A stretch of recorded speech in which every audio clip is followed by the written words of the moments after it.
1 ঘন্টায় আমার হাত ধরার জন্য 20,000 লোক আসবে। আমি ফজলুর রহমানের মতো একজন অদমের হাত ধরার জন্য 20,000 লোক আসবে। ঈদের নামাজে যত আছে সব ফজলুর রহমানের হাত ধর্মুখিয়া। এই মন্ত্রিসভায় মন্ত্রিত্ব করতেছে বা উপদেষ্টা হয়ে যারা বড় বড় কথা বলতেছে, আল্লাহ উপরে, আমি তাদেরকে রেসপেক্ট করি তাদের অন্য জ্ঞানের জন্য, কিন্তু রাজনৈতিক জ্ঞানে আমি এদেরকে 30 বছর লেখাপড়া করাইতে পারবো। এরা কেন দেশ চালাবে? দেশ চালাবে রাজনীতিবিদরা। যদি বিদেশি দেশের সৈন্যই দেশে আসে, এত মেয়ে মানুষ কোথায় পাওয়া যাবে? কারণ আমার দেশ তো একটা কনজারভেটিভ দেশ। আর কালকে আমি আলোচনা নিজেই শুনছি, আমি আমার চোখের পানি আসছে, এত মেয়ে লোক পাবো কোথায় আমরা?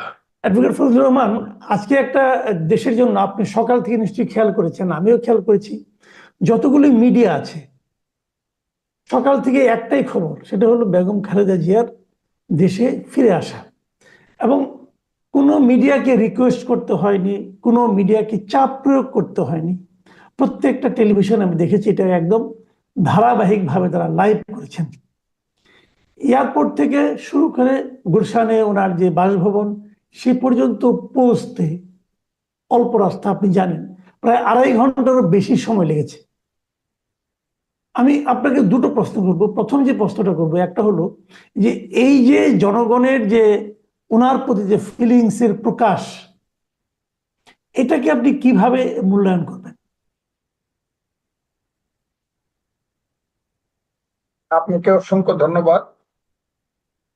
আমি, যারা শুনছেন দেশে বিদেশে, আমি সবাইকে আমার আন্তরিক শুভেচ্ছা, অভিনন্দন এবং সালাম জানাচ্ছি। আসসালামু আলাইকুম।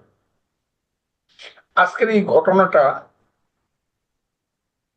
1 নম্বর হলো, ব্যক্তিগতভাবে আমি ভীষণ খুশি যে আমাদের নেত্রী দেশে ফিরে এসেছেন এবং ভালোভাবেই এসেছেন, মোটামুটি সুস্থ হয়ে এসেছেন। আমি খুশি, আমরা খুশি। এবং আমার ধারণা আজকের যে জনসমুদ্র দেখলে প্রত্যেকটি মানুষই ভাববে দেশের মানুষ খুশি। টেলিভিশন সেন্টারগুলো তো আর এমনি খুলে রাখে না, তারাও জানে যে দেশনেত্রী বেগম খালেদা জিয়া দেশে আসলে, যিনি এখনো বাংলাদেশের সবচেয়ে বড় দল বিএনপির চেয়ারপারসন,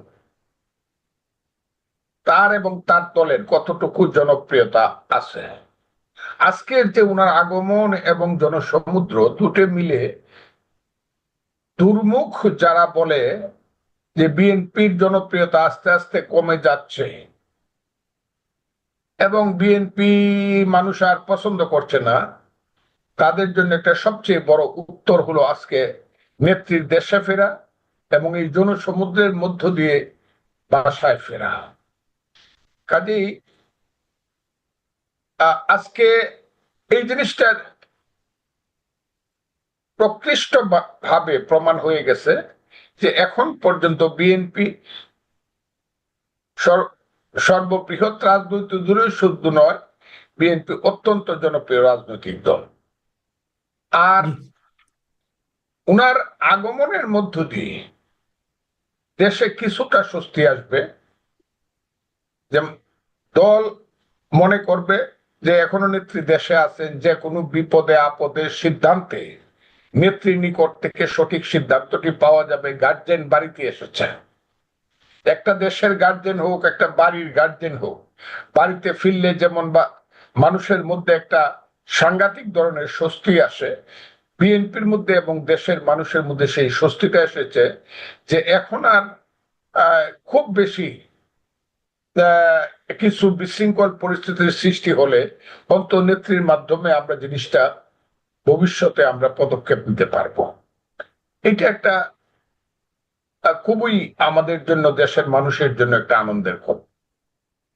জি, আমি এখন আরেকটা কথা বলতে যাচ্ছি। আপনি নিশ্চয়ই খেয়াল করেছেন, গত কিছুদিন ধরেই আমরা সোশ্যাল মিডিয়া এবং বিভিন্ন জায়গায় সরকারের পক্ষ থেকে হয়তো প্রত্যক্ষভাবে নয়, কিন্তু তারপরেও যেন এক ধরনের আশকারা আমরা দেখেছিলাম, যে এক ধরনের প্রমাণ করার চেষ্টা করা হচ্ছিল যে রাজনীতিবিদদের দ্বারা কোনো সমাধান হবে না, বরঞ্চ একটা অরাজনৈতিক শক্তি ক্ষমতায় থাকলেই, অন্ততপক্ষে 5 বছর 10 বছর থাকলে পরে দেশের অনেক কিছু চেঞ্জ করা হবে, যাবে।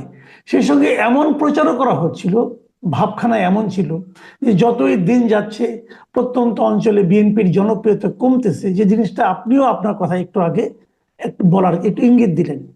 তো এসবের বিপরীতে আজকে যে আমরা দেখলাম, এটা দেখে অনেকের মনে হয়তো চিন্তাটা আসবে যে তাহলে কি সেই সোশ্যাল মিডিয়া সেই প্রচারণাগুলো নিছকই খুবই মানে আপনার কি বলবো আর্টিফিশিয়াল প্রচারণা ছিল? তাহলে ওটা কি বাস্তবতা নয়? তা বাস্তবতার সঙ্গে ওই ধরনের প্রচারণার কেন এমন বিরোধ তৈরি হচ্ছে? আমি আপনাকে খুব সুস্পষ্টভাবে বলবো, সোশ্যাল মিডিয়া এই পৃথিবীতে এসেছে নিশ্চয়ই এটা বিজ্ঞানের অগ্রগতি এবং মানব মানব সভ্যতাকে কিছুটা হলেও অগ্রগতির দিকে নিয়ে গিয়েছে।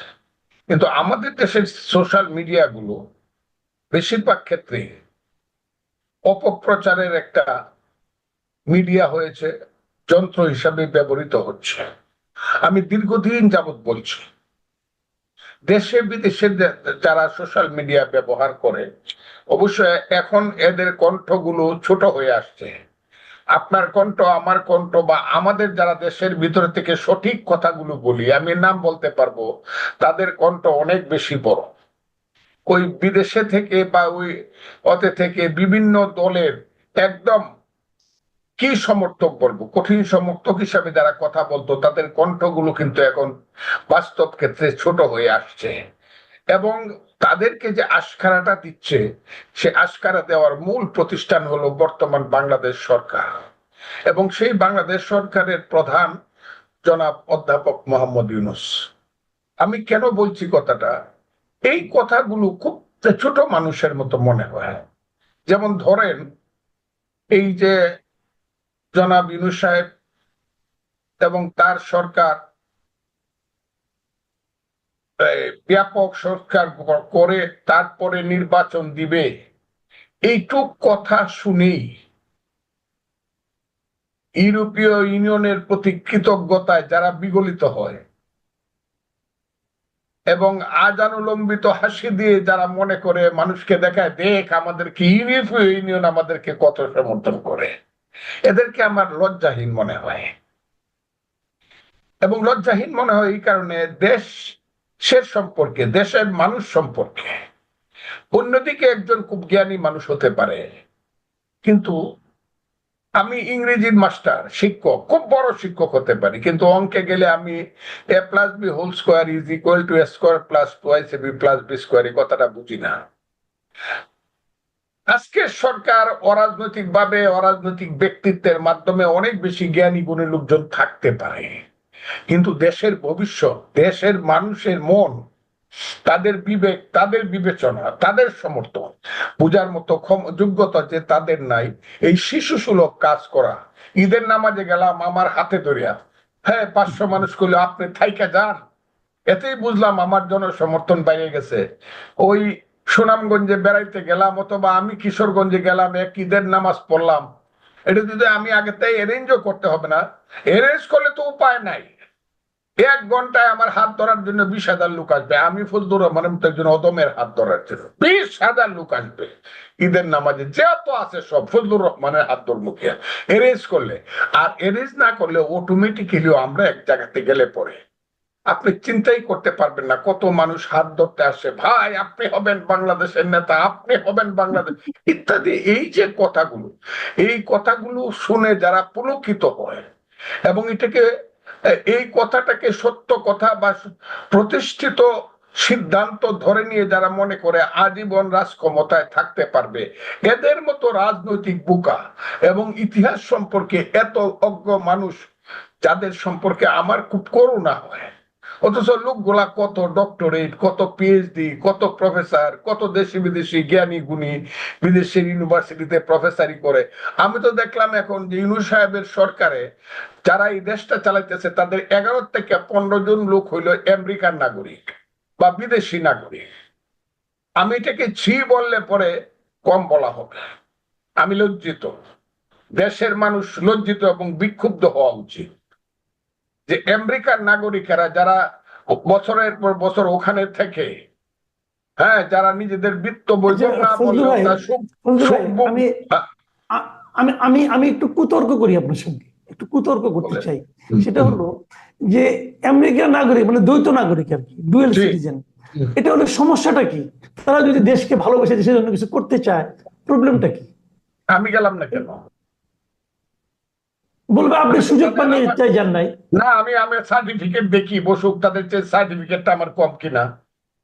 আমি গেলাম না কেন? আমি কেন দেশের জন্য আমার জীবন যৌবন উৎসর্গ করলাম? আমি কেন মুক্তিযুদ্ধে গেলাম? আমি কেন সমস্ত কঠিন দিনগুলোতে জেলে জেলে জীবন কাটাইলাম? আমি কেন গণতন্ত্রের স্লোগান দিলাম? তারা তো গণতন্ত্রের স্লোগান যখন দিবে, তারা তো দেশ ছাড়া পালায় গেছে। 40 বছর পরে এসে করছে দেশ আমরা ঠিক করে দিব। হ্যাঁ, দেশ আমরা ঠিক করে দিব। 40 বছর পরে সুখ ভোগ করলো, সবকিছু মজা মারলো, এখন এসে দেশ তারা ঠিক করবো কি? আমেরিকাতে থাকলে দেশের প্র্যাকটিক্যাল বাস্তব অবস্থাটা তারা কি বুঝবে? আমি তো খুব ক্লিয়ার। একটা ছেলে মারাত্মক মারাত্মক বলবো না, সর্বতভাবে মানে বুদ্ধি এবং বুদ্ধির চর্চা করে সাংঘাতিক লেখাপড়া জানে, কিন্তু সে বিদেশে থাকে। বাড়িতে আসতে তো পয়লা নম্বর তার 15 দিন শীতে অথবা গরমে তার শরীর অ্যাডজাস্ট হবে না, 1 নম্বর। 2 নম্বর, তার খাওয়াই অ্যাডজাস্ট হবে না, 2 নম্বর। 3 নম্বর, এই দেশের ওয়েদারই তার ভালো লাগবে না। 4 নম্বর, এই দেশের মানুষের যে ভাষাই সে বুঝবে না। সে কি দেশ ঠিক করবে? সে আমেরিকা যাক, আমাদেরকে পরামর্শ টরামর্শ ওখান থেকে দিব।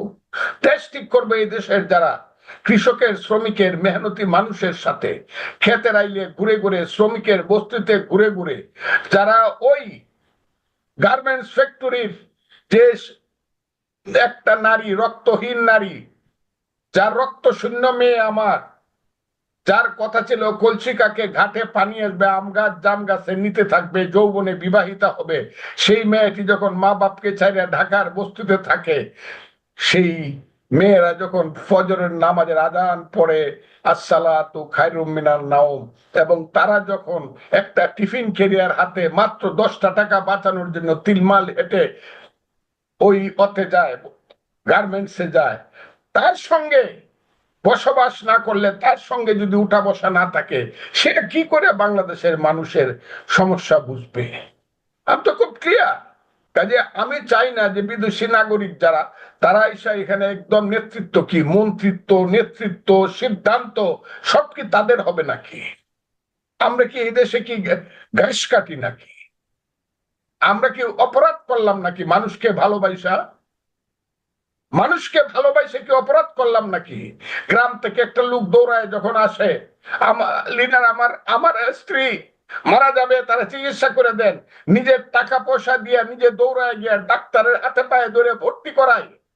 একটা মানুষ যখন আসে, লিডার খাইতে পারি না, শিশু বাচ্চাটা পরীক্ষা দিছে, মেট্রিক পাস করছে, তার একটা স্বাস্থ্যকর্মী বানান, তার একটা প্রাইমারি স্কুলের শিক্ষক বানান, ইন্টারনেট পুলিশ বানান, হাতে পায়ে দৌড়া কত। বাড়িতে যখন যাই, রাত্রে ঘুমাইবার আগে জিজ্ঞাসা করি চেয়ারম্যান রে, আমি চ্যালেঞ্জ করলাম যে আমার ইউনিয়নের মানুষ কে না খায়া ঘুমাইছে? আমি না শুধু, এরকম অনেক সব রাজনীতিবিদদেরকে একরকম মনে করলে চলবে না। কাজে আমরা যারা জীবন যৌবন শেষ করলাম এই দেশের মানুষের জন্য, মানবতার জন্য, দুঃখী মানুষের পাশে থেকে থেকে যারা নিজেও দুঃখী রইলাম, বাগান বাড়ি করলাম না, বাড়ির সামনে বিশাল জলরাশি বানাইলাম না, কিছুই করলাম না, আমরা অপরাধী হয়ে গেলাম।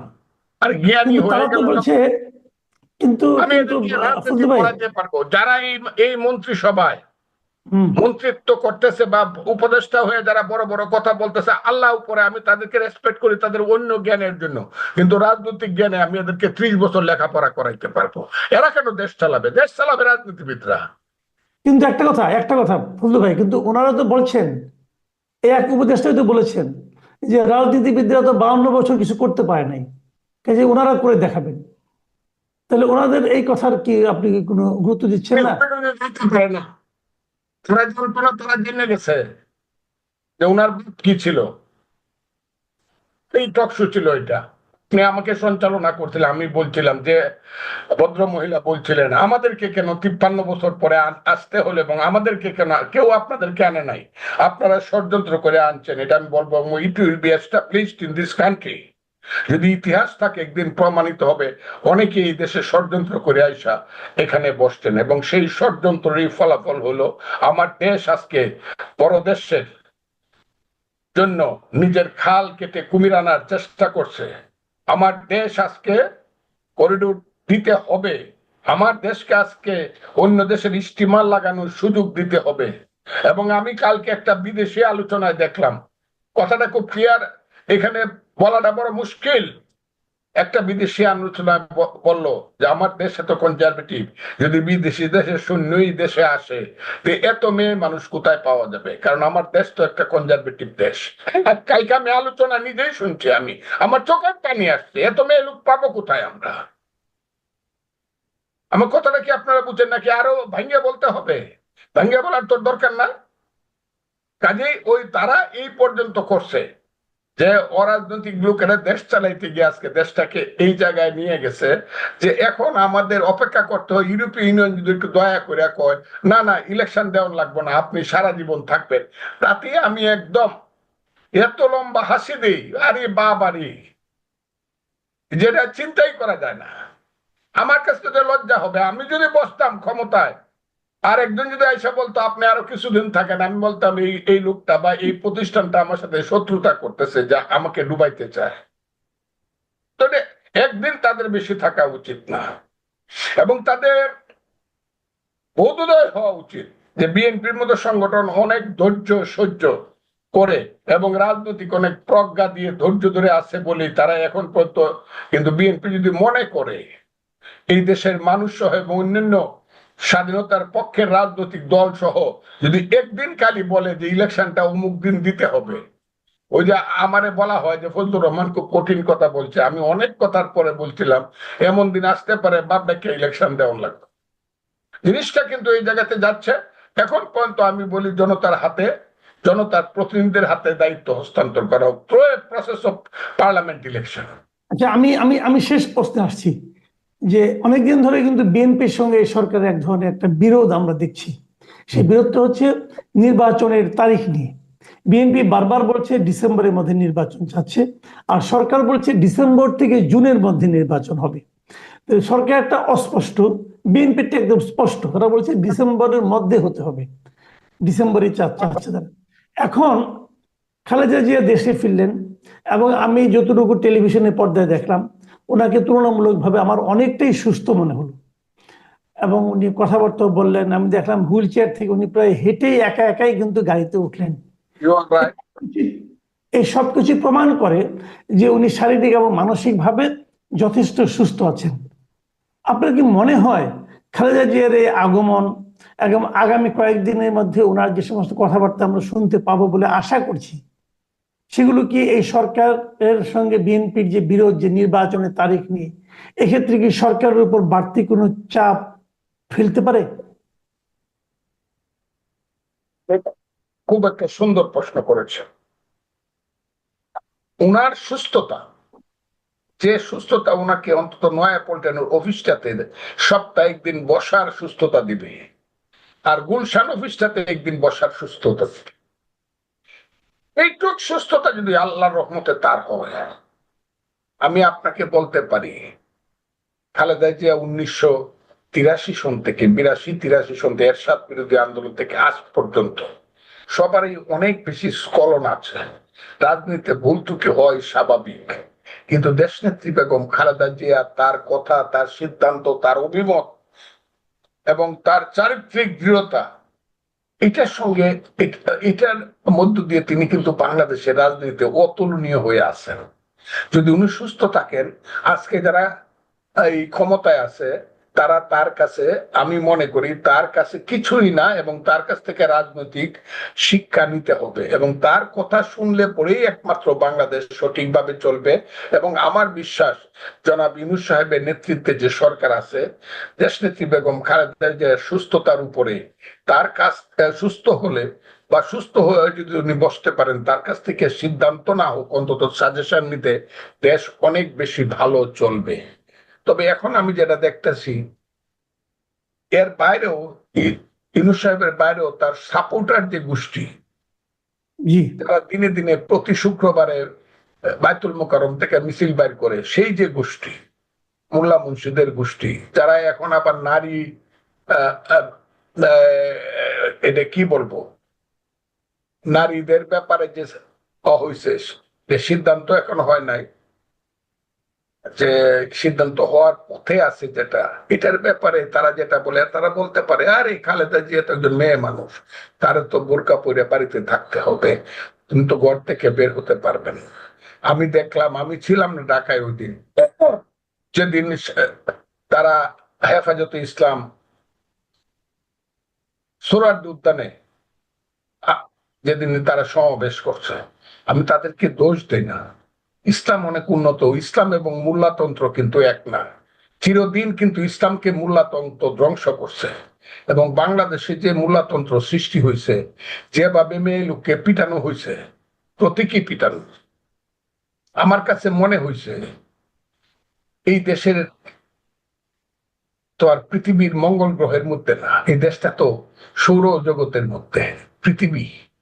সেইখানে যা করা হয়েছে, সারা পৃথিবী যা দেখলো, আমাদেরকে হয়তোবা তারা মনে করতে পারে আমরা কেউ মায়ের পেটে জন্মগ্রহণ করি নাই, আমরা বোধহয় আকাশ থেকে পড়ছি, এবং মোল্লা মৌলবী সাহেবরা বোধহয় আকাশ থেকে পড়ছে, তারা মায়ের পেটে জন্মগ্রহণ করে নাই।